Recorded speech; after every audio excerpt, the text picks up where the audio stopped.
The child, with 36 years to live, is being hunted. Heavily armed soldiers from the capital city of Jerusalem are marching to this small town, intent on finding and killing the baby boy. They are a mixed-race group of foreign mercenaries from Greece, Gaul, and Syria. The child's name, unknown to them, is Jesus, and his only crime is that some believe he will be the next king of the Jewish people. The current monarch, a dying half-Jewish, half-Arab despot named Herod, is so intent on ensuring the baby's death that his army has been ordered to murder every male child under the age of 2 years in Bethlehem. None of the soldiers knows what the child's mother and father look like, or the precise location of his home. Thus, they need to kill every baby boy in the small town and surrounding area. This alone will guarantee the extermination of the potential king. It is springtime in Judea, the peak of the lambing season. The rolling dirt road takes the army past thick groves of olive trees and shepherds tending their flocks.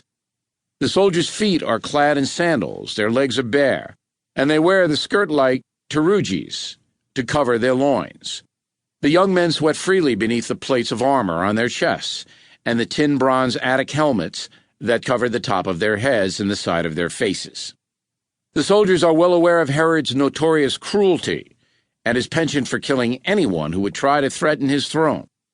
But there is no moral debate about the right and wrong of slaughtering infants, nor do the soldiers question whether they will have the nerve to rip a screaming child from his mother's arms and carry out the execution.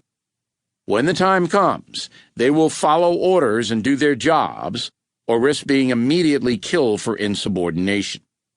The sword's blade is how they plan to dispatch the babies. Each soldier is armed with the Judean version of the razor-sharp pugio and gladius preferred by the Roman legions, and wear their weapons attached to the waist. Their method of murder, however, will not be restricted to the dagger or sword. Should they wish, Herod's soldiers can also use a skull-crushing stone, hurl the baby boys off a cliff en masse, or just wrap their fists around the infant's windpipes and strangle them.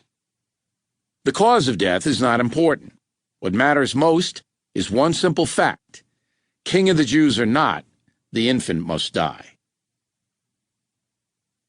Meanwhile, in Jerusalem, King Herod gazes out a palace window toward Bethlehem, anxiously awaiting confirmation of the slaughter.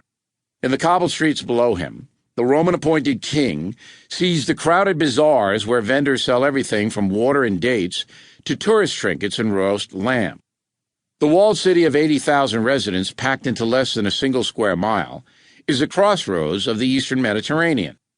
With one sweep of his eyes, Herod can see visiting Galilean peasants, brightly dressed Syrian women, and the foreign soldiers he pays to wage his battles. These men fight extremely well, but are not Jews, and don't speak a word of the Hebrew language. Herod sighs. Back in his youth, he would never have stood in a window and worried about the future. A great king and warrior such as he would have ordered that a bridle be thrown over his favorite white charger so that he might gallop to Bethlehem and murder the child himself.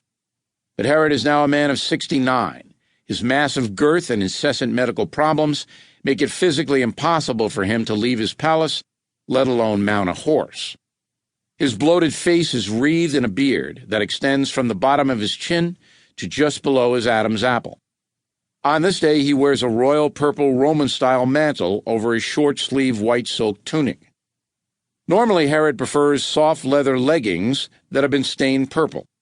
But today, even the gentlest bristle of fabric against his inflamed big toe is enough to make him cry out in pain. So it is that Herod, the most powerful man in Judea, hobbles through the palace barefoot. But gout is the least of Herod's ailments. The king of the Jews, as this non-practicing convert to the religion likes to be known, is also suffering from lung disease, kidney problems, worms, a heart condition, sexually transmitted diseases, and a horrible version of gangrene that has caused his genitals to rot, turn black, and become infested with maggots. Thus the inability to sit astride, let alone ride, a horse. Herod has learned how to live with his aches and pains, but these warnings about a new king in Bethlehem are scaring him. Since the Romans first installed him as the ruler of Judea,